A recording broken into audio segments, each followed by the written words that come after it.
Hi friends, இது என்ன பார்த்தீங்களா? தெரியுதா? சீவி வச்சுருக்கேன். சீவி போட்டால் என்ன போடுவோம்? சிப்ஸ் தான் போடுவோம். ஆனால் என்ன எதில் போட போகிறோம்? ஆழ்வள்ளிக்கிழங்கு, மரவள்ளிக்கிழங்குன்னு சொல்கிறோம் இல்லையா, அதில் தான். ஆக்சுவலாக இதுக்கு ஒரு சின்ன டிப்ஸையும் நான் சொல்லிடுறேன். மரவள்ளிக்கிழங்கு வந்து வாங்கி வச்சு ஒரு 2 நாளுக்குள்ளாவே பாழாக போயிடும். செய்திடணும், சாப்பிடணும்னு சொல்லுவாங்க. அதை வந்து தோலை சீவிட்டு கழுவிட்டு தண்ணியில் ஃபுல்லாக முழுக்கிற அளவுக்கு போட்டுட்டு ஃப்ரிட்ஜில் எடுத்து வச்சுட்டு டெய்லி அந்த தண்ணியை மாற்றி வேறு தண்ணி ஊற்றி வச்சிங்களா 1 வாரம் வரைக்கும் கூட கெட்டு போகாமல் இருக்குது. நான் அப்படி வச்ச கிழங்கு தான் இது. 1 வீக் ஆகுது. நல்லாவே இருக்குது. இல்லைன்னா பச்சை கலரில் வந்துடும். தண்ணி ஊற்றி ஃபுல்லாக வச்சு டெய்லி மாற்றி வச்சுருந்தா சரி. இன்றைக்கி என்ன பண்ணலாம்? ஒரு துண்டு கிழங்கு தான், அவ்வளோ பெருசு. பாதி சாப்பிட்டாச்சு, மீதி பாதி இந்த மாதிரி ஸ்டோர் பண்ணி வச்சுருந்தேன். இப்போ எடுத்து அதை என்ன பண்ண போகிறேன் பார்த்தீங்கன்னா, எண்ணெய் ஊற்றிருக்கேன் கடாயில். நம்ம சிப்ஸை போட்டு பார்த்துடலாம் எப்படி இருக்குன்னு. நீங்களும் இந்த மாதிரி கிழங்கு ஒரு 2 கிலோ அப்படிலாம் வாங்கிட்டீங்க, அதிகமாக வாங்கிட்டிங்கன்னா ஃப்ரிட்ஜில் இடம் இருக்குது அப்படின்ற பட்சத்தில் வேண்டுற அளவுக்கு எடுத்துகிட்டு மீதியை தோலை சீவி கழுவி தண்ணியில் போட்டு உள்ளே வச்சுட்டு நீங்கள் தினம் தண்ணி மாற்றி வச்சுடுவாங்க. என்றைக்கு வேணுமோ அதை செய்துக்கலாம். முடிஞ்ச அளவுக்கு 1 வீக் வரைக்கும் தாங்குது. ட்ரை பண்ணி பாருங்கள். இந்த டிப்ஸ் உங்களுக்கு யூஸ்ஃபுல்லாக இருக்கும்னு நினைக்கிறேன். நான் சமையலுக்கு நடுவில் ஒரு டிப்ஸையும் நான் சொல்லிட்டு தான் வருவேன். அந்த வகையில் இன்றைக்கி இந்த டிப்ஸை சொல்லியிருக்கேன் உங்களுக்கு. ஓகேங்களா? இப்போ வந்து நம்ம இதை போட்டுக்கலாம். இப்போ நம்ம போட்டுடலாம். இது எந்த கடாயில் பண்ணுறேன்னு பார்த்துருப்பீங்க. ஆப்பச்சட்டி கடாய் தான். காலையில் ஆப்பம் போட்டிருந்தேன், அந்த கடாயிலே சொல்லலான்னு எடுத்துக்கிட்டேன். ஓகே, அதனால் என்ன பார்ப்போம்.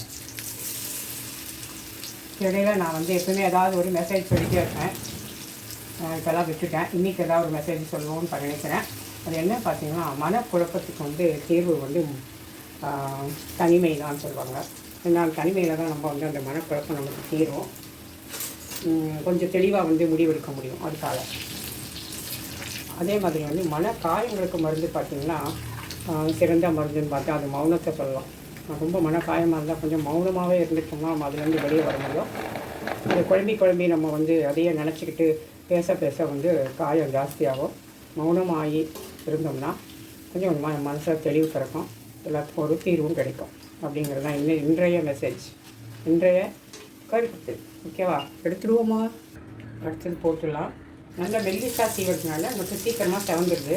அதுவும் நம்ம ஃப்ரிட்ஜில் இருந்ததுனால கொஞ்சம் செவந்துடுதுன்னு நினைக்கிறேன். கொஞ்சம் நேரம் வெளியே வச்சு அந்த தண்ணியெல்லாம் நல்லா வந்து இது பண்ணி வச்சுட்டு நம்ம எடுக்கும்போது தண்ணியெல்லாம் உறிஞ்சிற மாதிரி துணியில் போட்டு தண்ணியெல்லாம் எடுத்துகிட்ட பிறகு நம்ம போடும்போது அந்த மாதிரி ரொம்ப செவக்காதோ என்ன தெரியல. பார்ப்போம், ஒரு வேளை தீ அதிகமாக இருந்தாலும் இருக்கும். இந்த ஃபஸ்ட் டைம் வந்து நான் இந்த மரவள்ளிக்கிழங்கு சிப்ஸை போட்டுட்ருக்கேன்.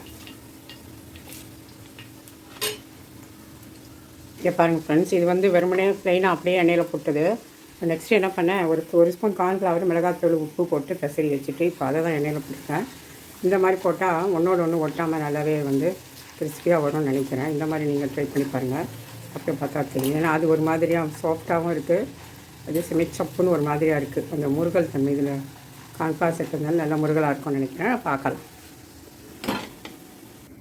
ஃப்ரெண்ட்ஸ். இப்போ இதையுமே பொரிச்சு எடுத்துட்டேன். கார்ன்ஃப்ளவர், மிளகாத்தூள் போட்டு மிக்ஸ் பண்ணது. ரெண்டுமே டேஸ்ட் வந்து எப்படி இருக்குது அப்படிங்க அந்த டேஸ்ட் எல்லாருக்குமே தெரிஞ்சிருக்கும். நம்ம கடையில் வாங்கி சாப்பிடுவோம். இப்போ இதுவுமே பொரிச்சாச்சு.